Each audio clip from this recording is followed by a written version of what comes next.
जैसा कि आप सबको पता है कि छत्तीसगढ़ में आरक्षण का जो मुद्दा है वो सुप्रीम कोर्ट फंसा हुआ है और उसकी एक हियरिंग 22 मार्च को होने वाली थी और उसके बाद वो टल गई थी 24 मार्च, मतलब आज के डेट में।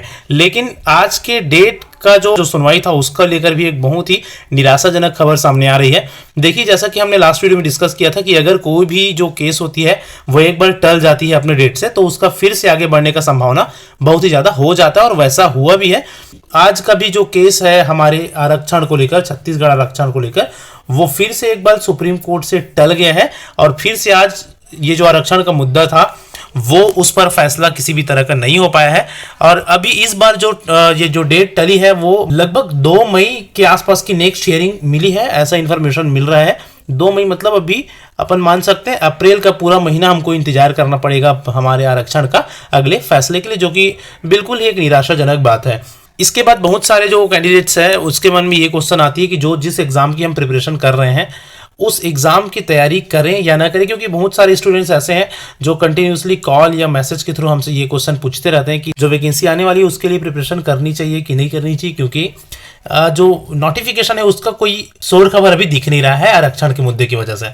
तो देखिए, हम फ़ोन कॉल या मैसेजेस में भी आपको यही सलाह देते हैं और यहाँ भी यही सलाह देंगे कि देखिए, जो मैटर है वो हालांकि यहाँ पर क्लियर होती नहीं दिख रही है और डेट आगे बढ़ती जा रही है, लेकिन आपको अपने पढ़ाई की जो स्पीड है, अपने पढ़ाई की जो लय है, उसमें किसी भी तरह का कमी नहीं करना चाहिए। क्योंकि देखिए, अगर गवर्नमेंट चाहे तो वो वैकेंसी अभी भी ला सकती है 50% आरक्षण के ऊपर। करना सिर्फ इतना है स्टूडेंट्स को, कैंडिडेट्स को, कि गवर्नमेंट के ऊपर अब दबाव बनानी है। वैसे भी आज अगर आप लोगों को पता होगा तो छत्तीसगढ़ DED BEd बेरोजगार संघ के जो प्रतिनिधित्वकर्ता लोग हैं उन लोग DPI गए हुए हैं आप लोगों का शिक्षक भर्ती से रिलेटेड विज्ञापन या नोटिफिकेशन निकलवाने के लिए या उनसे रिलेटेड बातें DPI से जानने के लिए।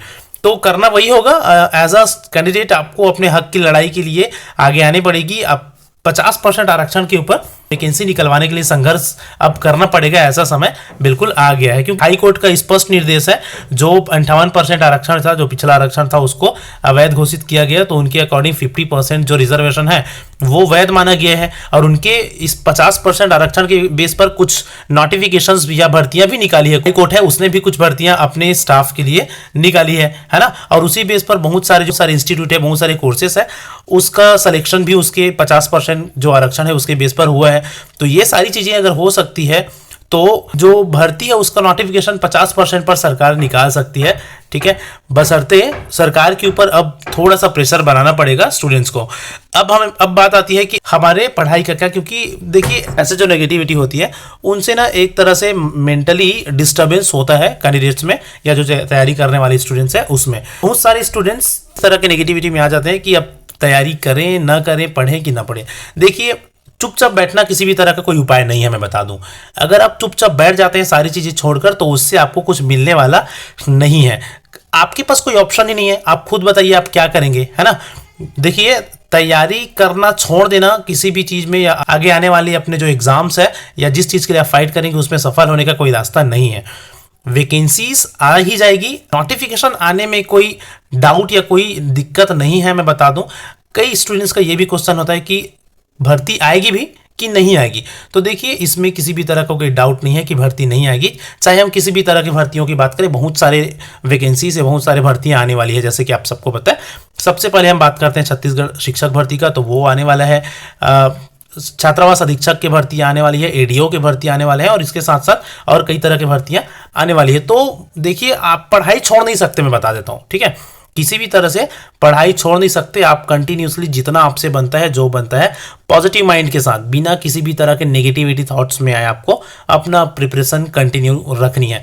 तभी आप इन फ्यूचर जब भी आपका एग्जाम होगा, जब नोटिफिकेशन आएगा, आप अपने सिलेक्शन को श्योर कर पाएंगे, ठीक है। अगर आप तैयारी छोड़ देंगे, 1 महीने बाद नोटिफिकेशन आता है, आपकी जो फ्लो थी वो बिगड़ जाएगी और फिर से आपको जो स्टार्ट कर रहे थे उसको मेंटेन करना पड़ेगा। तो अपना जो प्रिपरेशन है वो बहुत अच्छे से पॉजिटिव माइंड के साथ क्लियर रखिए, बहुत अच्छे से प्रिपेयर करते रहिए। सारे नेगेटिविटी को छोड़कर आप अपना प्रिपरेशन करते रहिए। नोटिफिकेशन आज नहीं तो कल आ ही जाएगी, ठीक है। आपको अपनी तैयारी में किसी भी तरह का कमी नहीं करना चाहिए, चाहे 2 महीने बाद वैकेंसी आए, 3 महीने बाद वैकेंसी आए, 4 महीने बाद वैकेंसी आए। उम्मीद हम यही कर रहे हैं कि बहुत जल्द नोटिफिकेशन जो हमारी गवर्नमेंट है वो चीज़ों को समझे, जो बेरोजगार है उन लोगों की जो मानसिकता है, उन लोगों की भावनाएं हैं, उनको समझे और 50% रोस्टर के हिसाब से एटलीस्ट अभी जब तक फंसी पड़ी है आरक्षण मुद्दा, 50% रोस्टर के हिसाब से नोटिफिकेशन निकाले। अभी का डेट है वो यही है कि जो आज 24 मार्च को हियरिंग होना था हमारे आरक्षण के मुद्दे पर, वो एक बार फिर से टल गई है और वो टली है 2 मई के डेट्स के लिए। तो फिलहाल इस वीडियो में इतना ही।